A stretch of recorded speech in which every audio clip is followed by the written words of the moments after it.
Hi everybody, welcome back to the South Australian Sports Show. Time to turn our attention to the footy tips, and we brought in the Grand Master, the CEO of Clubs SA, Mike Penfold, joins us. Mike, thanks for your time. Thanks, Phil. Appreciate it. Mate, before we get to the tips, Clubs SA, what do they do?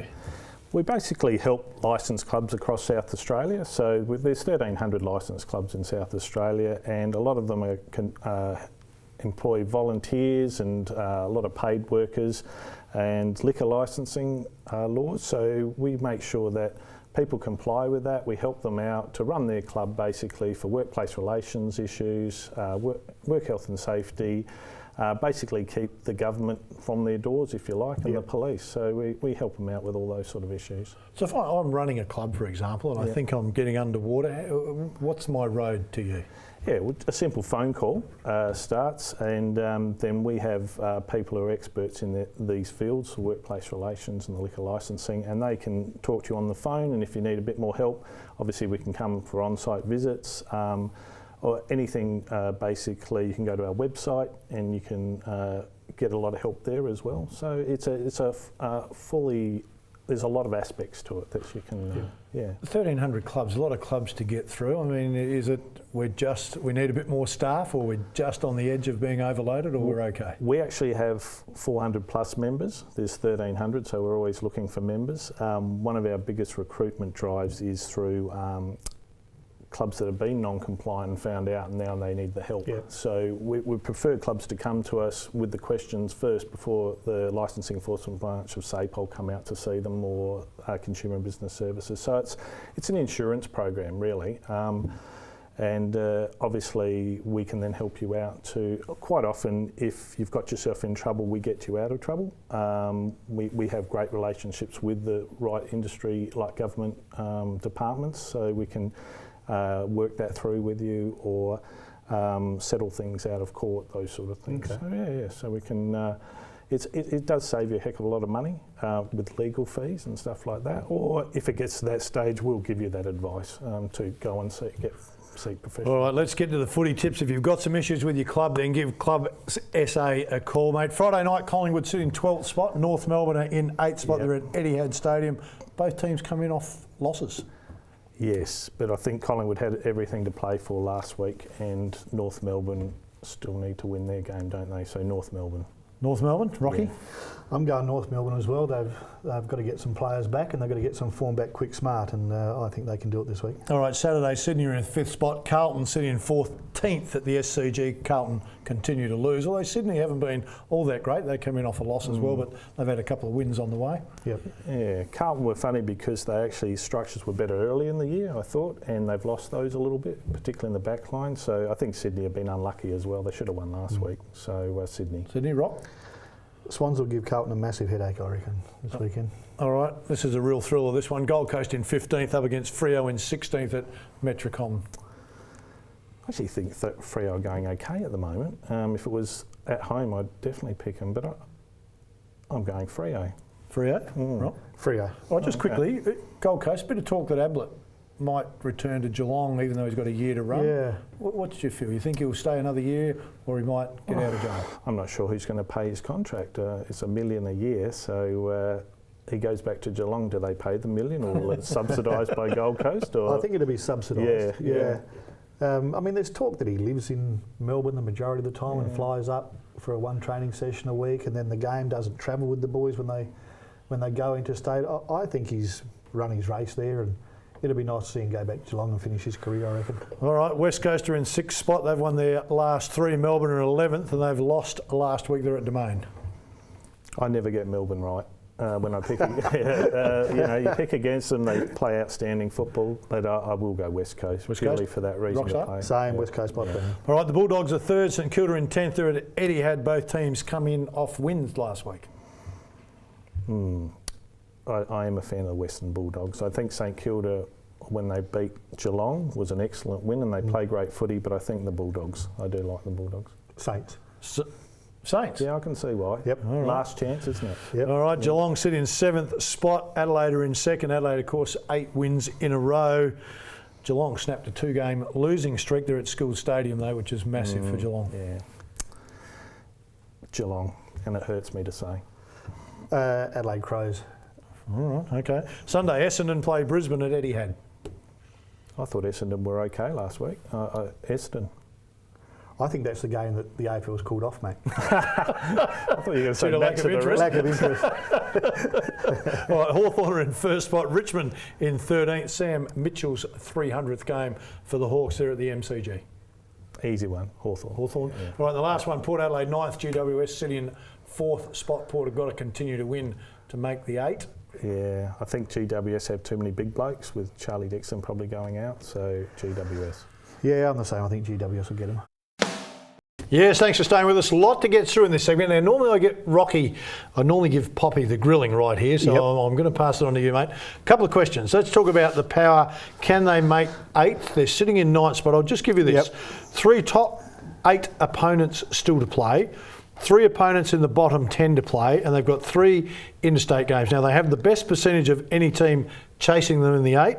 Just to let you know who they've got. GWS, Brisbane, Sydney, Crows, Gold Coast and Melbourne still to go. Can they make it? I don't think so, mate. Out of those, you'd say they're a very, very good chance in 2 of them and 50-50 in another couple. I just don't see that they can make the 8. Could the showdown be the one that decides the Power making the 8 and the Crows holding on to 2nd spot? Well, South Australia and the AFL would love that to happen, wouldn't they? That would be the ideal situation to have that as the finale for Port to try and make the 8, but I just think by then they'll be gone. They'll be gone, all right. The Crows' final draw, they're sitting in 2nd spot. They've got 2 top 8 opponents still to play, 4 bottom 10 opponents still to play, 2 interstate games to go. Can they hold on to 2nd spot? Starting this week, mate, they play Geelong at Geelong, and I reckon when that game finishes that the whole AFL community will sit up and take notice that they're a top 2 side, the Crows. They'll beat Geelong down there and beat them comfortably, and there's no excuse for anybody to take them lightly anymore. They're the real deal. All right, Sunday, of course, the Power have got a must-win game, Adelaide Oval against GWS at 4:10. Can they get that one?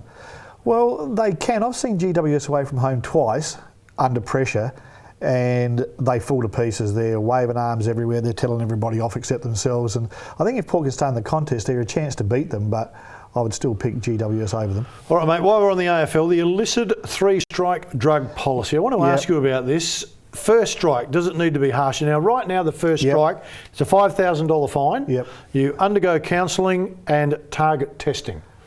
Second offence, AFL players will be named publicly, fined and suspended for 4 matches. Third strike is a 12-match suspension. Is that legit? Is that harsh enough? Or is that, mate, that's nice? That first one's a nonsense. Yeah, I agree. What's the deterrent? There is no deterrent there for an AFL footballer with the money that they're on to think that first strike is anything but a joke. You agree? I agree with you. My question is, should it be 1 strike and you're out? Because as players, and I understand there's lots of different scenarios, and maybe one's a bit harsh. You go, but if I want to deter you from doing something, if I make the penalty so great, you go, I'm not going to do it. As opposed to there's a little bit of leeway. We've got all these different issues. Look, let's make the first one a bit of we'll make it 5 matches and a fine. I think there's players that'll go, it's worth a punt. It's worth a punt. If I said to you, your career's over if you get caught, do you reckon you can take a punt? There'll be a few bozos that might, but not many. It would happen. Look, that makes sense to everybody except the authorities, I would have thought. I don't think they'll do it. I think they might go to the 3rd strike, might come up to the 1st and be a 12-game ban. I just don't think they'll do it, but they should. I agree with you. I think a 0 tolerance is... So if we're going to be nice, you've coached footy, you've got a footy background. What's the period where you're just barely going to be able to hold on? Is it if you get caught the first time, we're suspending you for half a season. Now, if you get caught again, it's done. Gone. Is that fair, or is that a little bit too far? No, I think that's the way to go. I think here's your sledgehammer warning. And the next one's a little bit more fierce with now, when you get suspended, you don't get paid either. So if you're on a big fat contract, there's nothing and a fine and no games. That's personally how I think they need to go. Just need to be a bit more aggressive. They do, because the Talia thing in Sydney, mate, sure, it's a minor amount, but it's cocaine. So they've got their Bloods culture up there of everything in Sydney is about the culture of the Bloods. Now, these little things that creep in, the Jack thing with his parents, that's not great for the club itself and the environment. No. And then to bring that in as well, I think that they can fragment their strong culture of the Bloods. Don't you think that it starts to get in the way? But no question. And again, as a parent, if I'm saying my son is going to play there to play footy and suddenly a couple of players pop up, and there's no penalty as harsh as that, I'm nervous about that situation. Yeah. I mean, you'd have to think, and we all feel sorry for Ben Cousins, but if you had a kid and that got found out, would you be nervous about him going to Richmond when he went to Richmond, or would you be nervous about him being at West Coast? And look, the AFL does a fantastic job of testing and getting all the results, probably better than any other organisation in Australia. Yeah. But if you're going to do it, then be a little bit harsh about it. Just quickly, because we have to go. Yep. Russia in the Olympic Games, should they be blanket Russia completely banned with all the cheating that's gone on from Sochi? 15 athletes tested positive. Over 500 tests were played with. I mean, it's pretty ugly. But do we punish the innocent? I mean, are we being too blanket throwing out Russia as a blanket country? ban is pretty severe, isn't it? It's a tough thing. And then they're talking about the European Games in 2017 being banned to visitors, banning the sports minister from Russia from going to Rio. It's a big, powerful nation to chuck this blanket ban over with all the carnage that can come from behind, but they're just showing no effort to give the right information, to help out. The authorities have just said, no, we're not interested. It wasn't all of us. We've done our bit. It's tough. What's your take on that? I think there's a bit of a propaganda war going on. Yeah. You know, I think it's somewhere in the middle. You know, the Americans are saying this happened, the Russians are saying this happened, which has been going on forever. Yeah. Somewhere in the middle lies the truth. I just don't want the innocent athletes to be punished. I agree. Because of what other people have done. Rocky, time for us to go. Yep. So I hope you've enjoyed the show, everybody. Look forward to your company next week. Bye for now.